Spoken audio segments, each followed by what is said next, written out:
Hi, I'm Daniel Lucas, and welcome to Book 101 Review. Book 101 is all about the books that I read for the last 40 years. And today I have a special guest.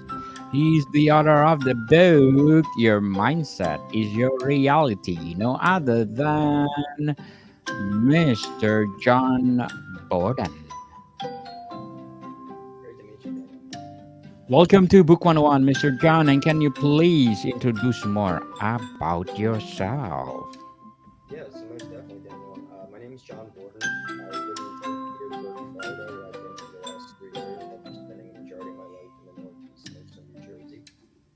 I had an experience with psilocybin mushrooms back about 2.5 years ago that just completely reshaped my life, gave me a new perspective on it, and allowed me to do some really incredible things in my life. Most recently, I just entered into the uh, top 70, let's say, worldwide in a competition called DecaFit, which is a high intensity interval training competition.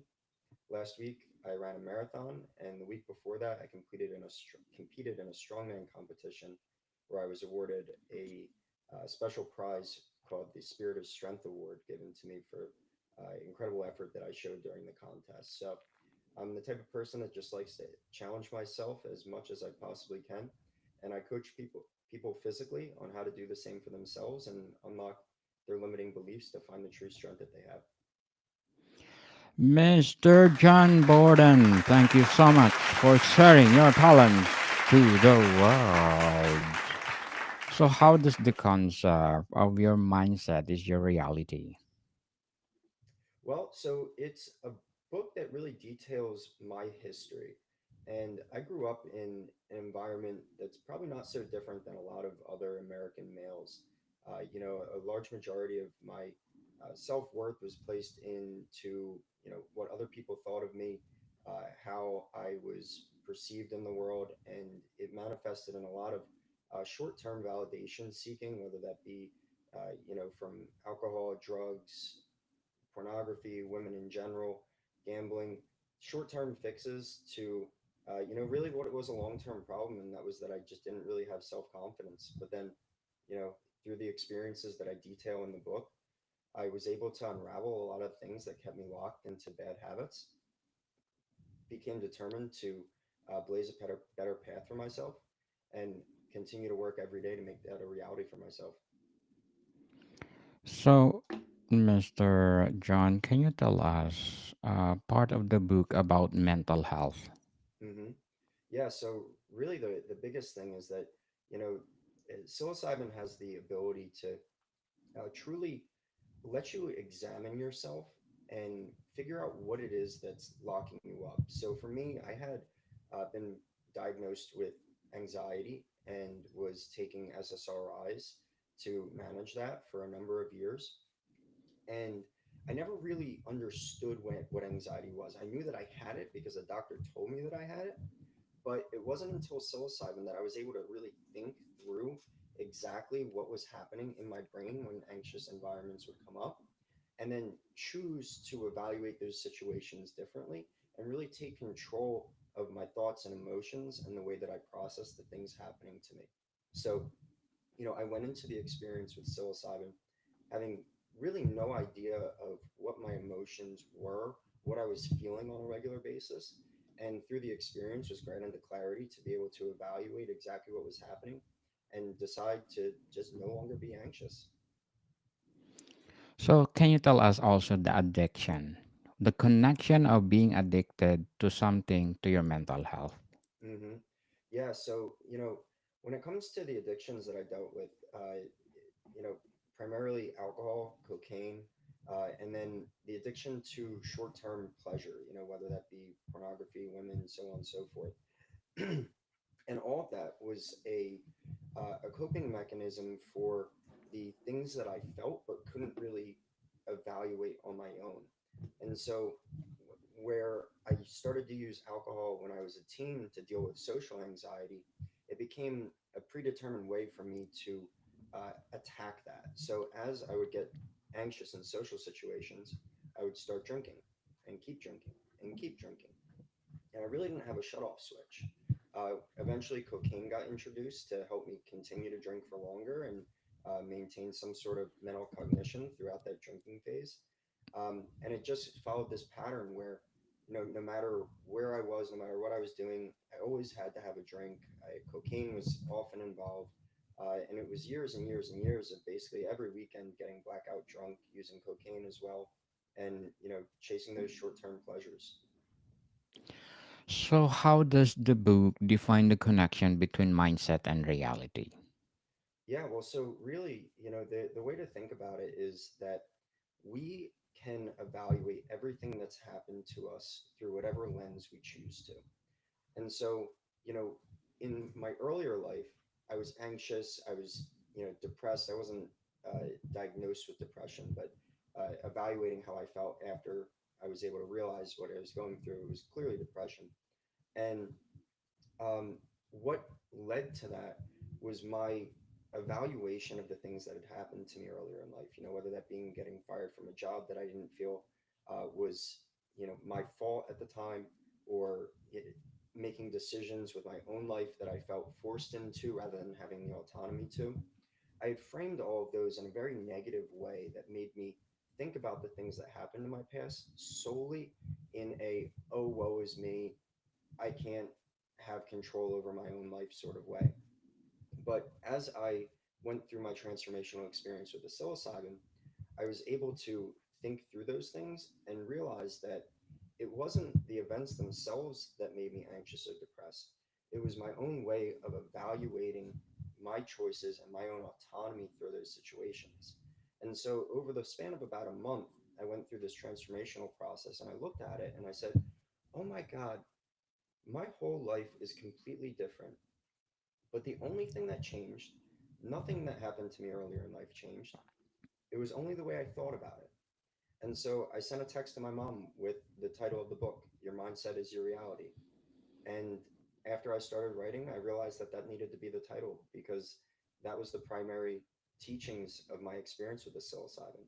That regardless of what happens to you, it's how you frame the things that happen to you that really provide the perspective to your reality. So, Mr. Gunn, what are the some of the personal experiences shared in the book regarding psilocybin use? Yeah. So there's six different experiences that are documented, starting with small doses and then slowly ramping up until I reached that tripping point.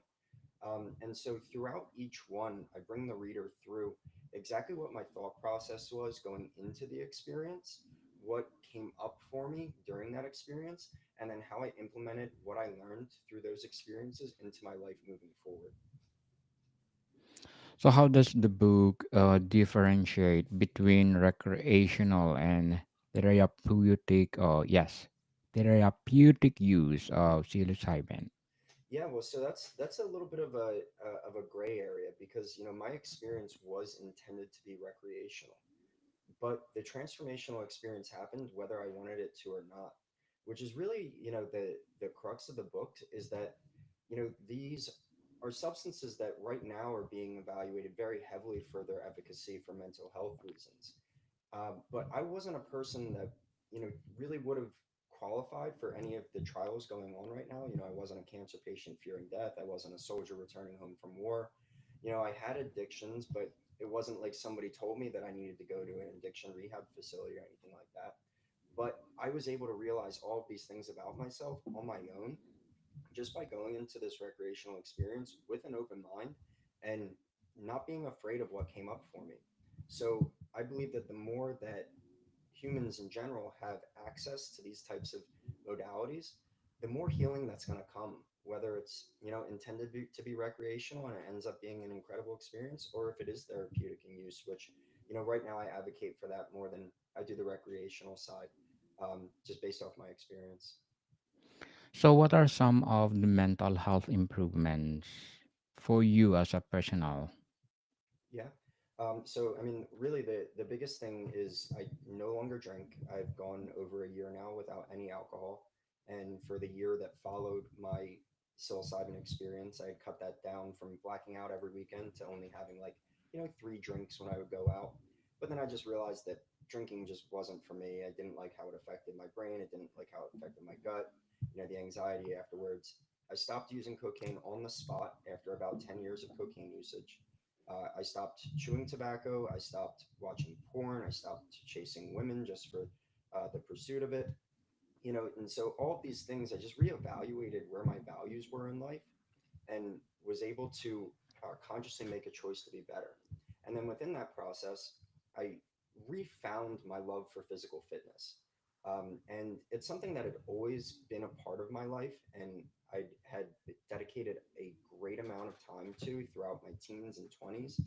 But once I was given the clarity of mushrooms to just decide how I wanted to live life, I realized that I was in a position to really attack my physical fitness and go for it in a way that I didn't think was available to me before that. And so now I compete at a very high level in fitness competitions of all different types, whether it's high intensity interval training, strongman, distance running, triathlons, whatever the challenge is, I'm ready to take it on. Go for it. So, Mr. John, what will be your advice for those people out there who want to try this psilocybin? Yeah. Well, what I would say is, one, find somebody that knows what they're doing and can help you lead you through the process. It's really important to have the right frame of mind to go into the experience with. Obviously, my experience wasn't of that type. I kind of just went for it and saw what happened. But I can see how it can be a really traumatic experience if you're not prepared for what's coming up. So I'd say first thing is find somebody who can really help guide you through the experience. And then the second thing is just don't be scared and go for it. It's just a few hours where you're going to have a highly evaluative process for how you see yourself, how you see your interactions with the people around you. And you're going to find out some really deep things about yourself that, if you're prepared for, you can take and use that to make incredible changes in your life. Certainly. So, what are your short term and long term goals in writing? Yeah. So, I mean, my short term goal is to sell as many books as possible. I believe my story is one that can really resonate with people from a wide range of backgrounds and provide a framework for how to positively make changes for your life moving forward. And then my long term goal is to build my fitness business. I created a business called Get Psyched Fitness, which is built around fitness and then also the mental health aspect of it, and using that to motivate people to make positive changes in their life and see how strong you really are once you take off those guardrails. So, are there specific success stories of people overcoming addiction with psilocybin in the book? Well, it, there's two really, myself and then my father. I touch on briefly. So my father and I had a psilocybin experience about a year after I had my own, and my father is now 71 and had been an alcoholic his whole life. Uh, just recently, he passed, I believe, 6 months without alcohol. So, I don't detail that specifically. We just talk about his experience and the short term effects that followed leading up. But after I published the book, he really started to implement those changes and has developed incredible success for himself within that time frame. So, what role does therapy or guided sessions play in effectiveness in psilocybin for addiction recovery? Yeah, man, it's absolutely integral. When it comes to addiction, it's a very tricky process because, it's not only the choice of the person who wants to make that change for themselves, it's also the environment that they're in.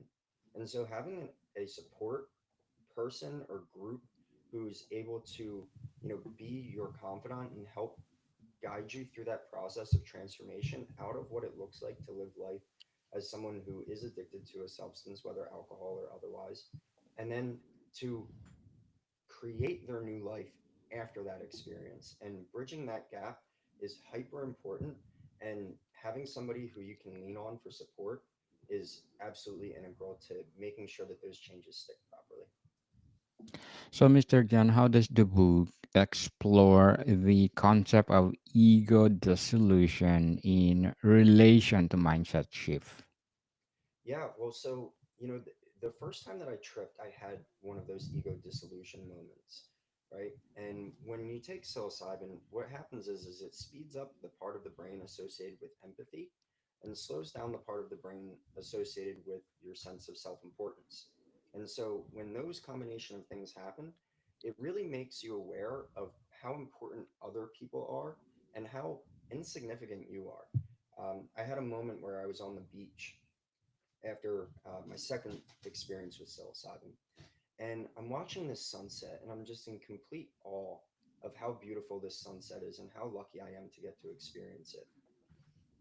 And then I looked along the beach, and I saw it dotted with people all across who are all experiencing the sunset in their own unique way. And what occurred to me at that point was just how insignificant I was. I was just one of 1,000 people on that beach that night watching that sunset. And up until that point, I'd made myself the most important person in the world. I was hyper competitive. I was, cutthroat when it came to business. And then I had that experience and it showed me, oh, wait, it's so much more important to be a good person and to think of others and the impact that we have on each other. And so from that moment forward, I no longer put myself forth as the most important person in the world. And I started to recognize the importance that everybody else plays in making sure that I can do the things that I want to do. So, Mr. John, what are the legal challenges and ethical concerns surrounding psilocybin therapy mentioned in the book? Yeah. Well, so, really the biggest thing is that it is a Schedule One drug still. I'm, grateful that Robert F. Kennedy was installed as the Health and Human Services chair recently, and he's got a, major positive view of the effect of psychedelics and that they can have on society at large. So I'm hoping that that won't be a, a hurdle to overcome for much longer. That being said, it is something that, is a positively transformational experience for millions and millions of people. And so I'm hoping that the more that stories like mine get out that speak to how positive these things are for people, that the conversation around psychedelics and drugs in general can begin to shift into one that is more positive for society at large and can lead to a world of positive change for people from all walks of life. So, Mr. John, to wrap up our discussion for today, how does the book envision the future of psilocybin in mainstream medicine and mental health treatment?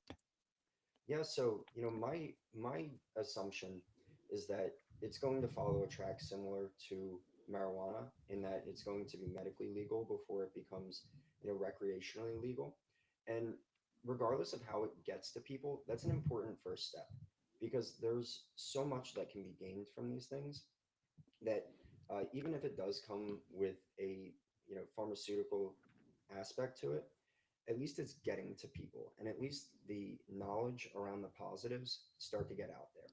Now my hope is that long term it becomes something that isn't regulated by the FDA and doesn't require a prescription, that you can just go to a shop nearby you and have an experience, hopefully with a guided professional that can be able to help you make the changes that you want to make in your life. So it's going to be a process, but I'm optimistic that it's going to be one that provides a great deal of positive value in the short and long term.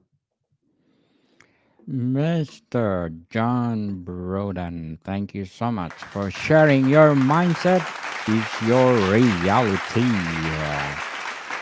Thank you so much. We are looking forward for more empowering books like this. So can you please invite our listeners to support your book? I appreciate it, Daniel. Thank you so much for the time. My book, Your Mindset is Your Reality, a firsthand account of the positive effects of psilocybin, is available on Amazon.